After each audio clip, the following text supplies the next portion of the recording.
Chicago anti-violence volunteer sentenced for turning in a confiscated weapon to police. Hello, world and universe. Welcome to the Trevor Donald Experience. Manifest your truth. And if you're new to the channel, please hit that like and subscribe button. And for all my continued followers, I want to say thank you.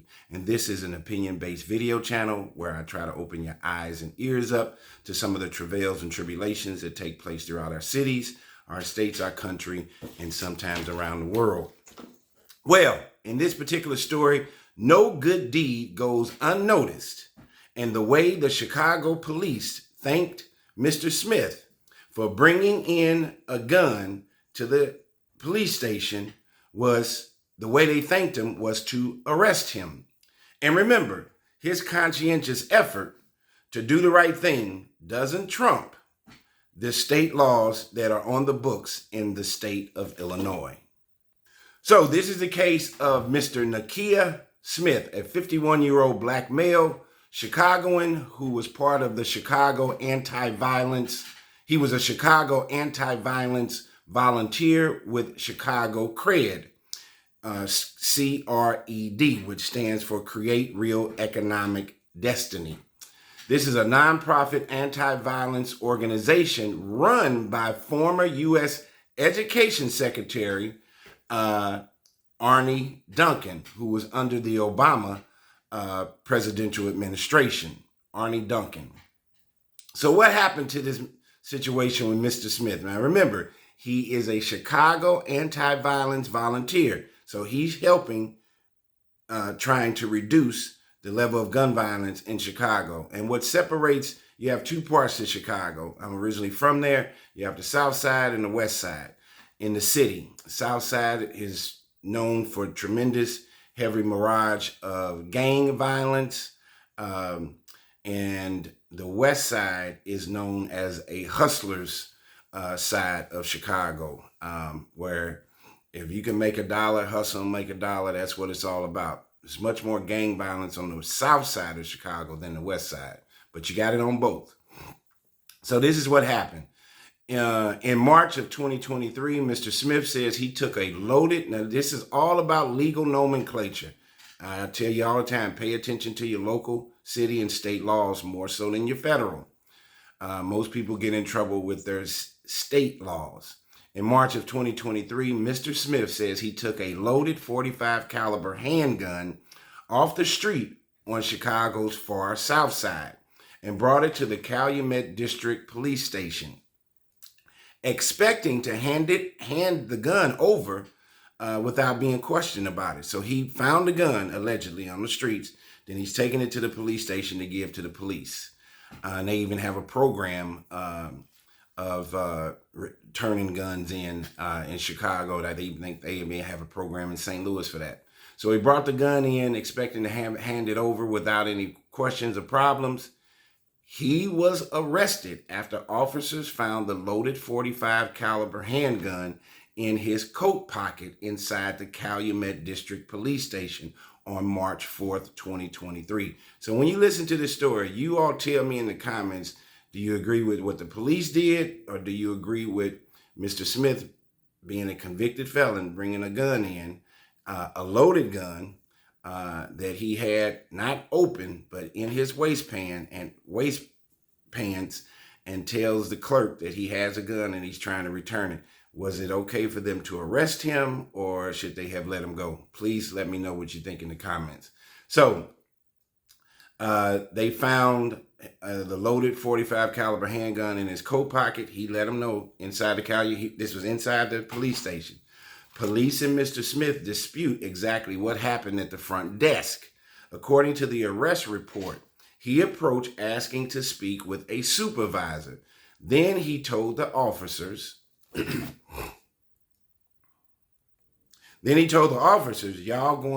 said, y'all are going to have to take this off of me, speaking about the gun. And he lowered his hands and prompting the officers, concerned that he might be armed, and they asked him if he had a gun on him. Mr. Smith said yes. So Mr. Smith is 51 years old. He He said, yes, I have a gun on me and I'm trying to turn it in. So who is he? So Mr. Smith is 51. He said he spent 13 years working to reduce gun violence on Chicago's far south side after being released from prison, volunteering with Chicago CRED. The acronym is CRED. This is Arnie Duncan's nonprofit, gun violence nonprofit for prevention program. And CRED stands for Create Real Economic Destiny. So he gets arrested. Prosecutors noted that he had 2 prior felony convictions. Now, this is where the law comes in, and it's important to vote based on how your politicians legislate, because the laws that they put on the books affect you each and every day. So he had 2 prior felony convictions, and anybody knows that if you're a convicted felon, you cannot be around firearms or even other convicted felons. You can't even live with them. Whether it's your brother, cousin, any of that, especially while you're on probation or parole. So he had 2 prior convictions. One was a manufacturer delivery drug conviction and a 2006 weapons conviction, which is why possessing the gun, even to surrender it, was itself a crime. So it was a crime for him to bring that weapon in there, a loaded gun, to the police station, with him having a prior weapons conviction back in 2006. I don't know if he was aware of that or what he was thinking. And then should the police have just taken the gun and ignored it? I don't know. The charges and the fallout. He was charged with being an armed habitual criminal, unlawful possession of a firearm by a felon, and 2 counts of aggravated unlawful use of a weapon, and he was facing 6 to 30 years behind bars if convicted of the most serious charges. He got arrested. He spent 7 months in the Cook County Jail, which is a hellhole, before posting a 10% bond, a bail of $150,000 bail. I tell you all the time, there's 2 ways you want to know how serious the state is trying to come after you. You have to look at what you're charged with, and you definitely have to look at what your bail hearing and what your bail is set at. $150,000 is quite a lofty bail. He had to put 10%, that's $15,000. And he was placed on electronic monitoring. Arnie Duncan publicly defended him, telling the Sun-Times the case was a travesty and warning that it could backfire on the city's own gun turn-in program or efforts. So they do have a gun. If you find guns, you can turn them into the police, allegedly under no auspiciousness or getting arrested or any of that. But for many black people who already have issues with police officers, definitely white police officers, there's a lot of trepidation on believing if you bring a gun in, are you going to get questioned about where the gun came from? Do you have your fingerprints on it? How are you handling it? Are there bodies attached to it? Are they going to say you did something with the gun if you bring it in? There's a lot that goes with it. It's not like you just drop a gun off in a mailbox and then go on your way. And then even if you did that, you got surveillance cameras everywhere.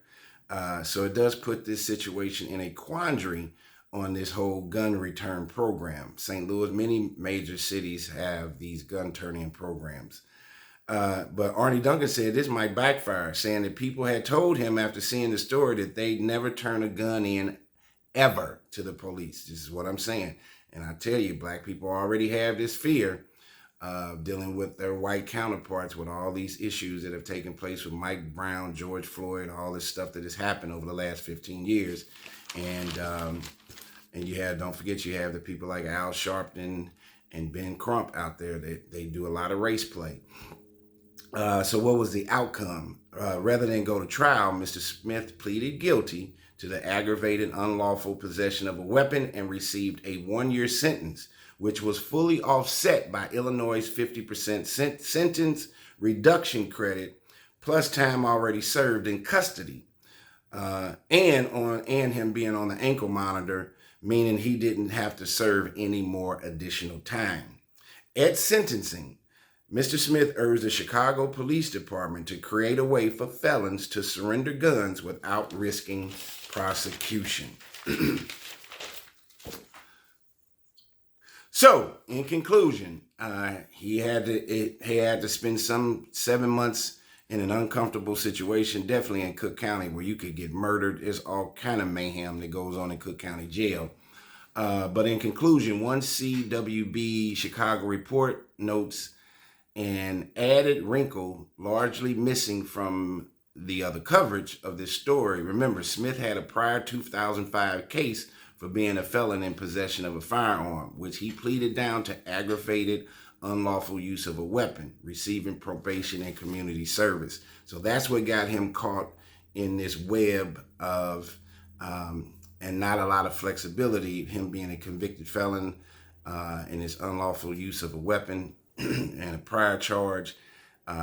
He probably went in there conscientiously to do the right thing, and things kind of went wrong. He thought he was going to be able to walk out of the police station. He ended up staying and going to jail for 7 months and having an electronic monitoring placed on him. This was something that disrupted his life for over a year. Tell me where you think the police stand in this situation. Do you think Mr. Smith was being naive? Do you think there was possibly something else going on?